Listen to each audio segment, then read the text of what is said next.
Next game on the list, Brad, we have Tennessee plus 9.5 according to Bovada at Baltimore. This is the Saturday night game. How do you feel? Oof. Is there any reason why I wouldn't take Baltimore to win big? Yeah, I mean, Right? I mean, come on. I think so. You're gonna lay 9.5 against Yeah, Tennessee I the way they've am. been playing. Yeah, it's not something I do often. I think Baltimore has a really fun time this weekend. So here's Really, it. really fun day. So I think it's going to be a fun game. I'm loving, and I got a lot of heat, or we both did actually after the Tennessee. We both picked New England to win the game, and you saw, of course, the Tennessee fans at about 9:01 p.m.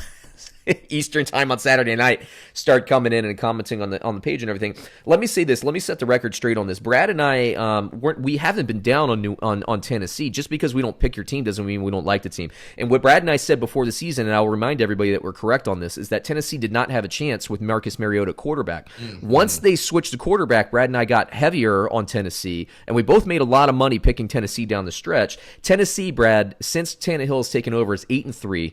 Tannehill is the awesome. number one rated quarterback, outdueled Tom Brady. Well, I guess you can't really call that outduel. It's more of a defensive game, but he won. He went in there and won. He went in there and won, and he had a nice touchdown pass and a key third down early in that game to Ferkser, their kind of their secondary tight end, which I called, by the way, last week. So Tennessee. I actually got that pick right. I picked Tennessee to cover, but New England to win. This week, unanimously, RoccoBot, the pick engine, the computers like Tennessee. I like Tennessee to lose a close one. So I'm going to say the same thing I said last week. You're going to say the same thing you said last week. Baltimore wins easily. You're going to lay the points.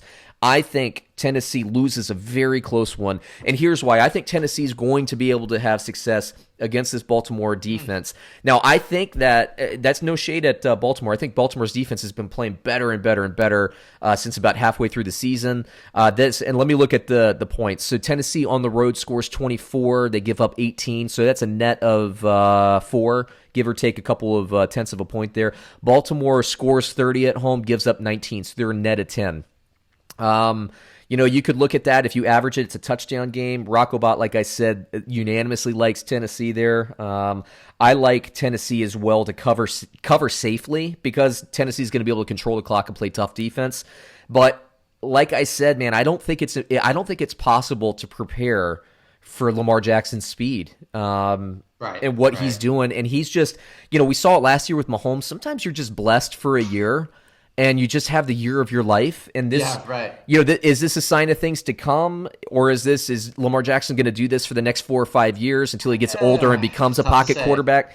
I don't know, man. But what I am going to say is, Baltimore wins the game and Tennessee wins close. I'll say it again. And let me say this too. Greg Roman, it will be, if he's not hired somewhere as a head coach, people are crazy. I thought he would have been the perfect hire for Carolina. Go back to Cam Newton. Go back to this style of run that has now worked with Tyrod Taylor, Colin Kaepernick, now Lamar Jackson. Greg Roman has been successful, massively successful everywhere he's gone. The fact that he's not getting a lot more head coaching looks is odd to me. I know it's an unorthodox style, but you're going to tell me you're going to hire Baylor's head coach rather than a guy who's taken, in recent history, both the San Francisco 49ers and the Baltimore Ravens, to high seeds. I think he came really close to getting Tyrod Taylor into the play. Maybe he was the quarterback in that. Gosh, was Tyrod Taylor the quarterback for that Buffalo crap fest against Jacksonville in the playoffs? That could have been the case. So he might have taken Buffalo to the playoffs when in McDermott's first year. So anyway, Greg Roman, all respect to him, all respect to what Baltimore's doing. So again, I think it's a win, but it's a close game. So again, Tennessee, Bovada has it plus 9.5. I'm taking Tennessee to cover. Quickly, Brad, I have Tannehill at a 17. Let's see, Derrick Henry at a 15 getting in the end zone. Tannehill 17 is about 1 to 2 touchdown passes, give or take. I think a touchdown pass does go to A.J. Brown this week. I thought he'd be locked up last week, and he was for the most part. I think he breaks out, gets a touchdown this week. But I don't really like anybody else for Tennessee to get in the end zone. Baltimore, meanwhile, I have Lamar Jackson as a definite start, but daily fantasy-wise, probably a little bit too much compared to what else you can get out there this week.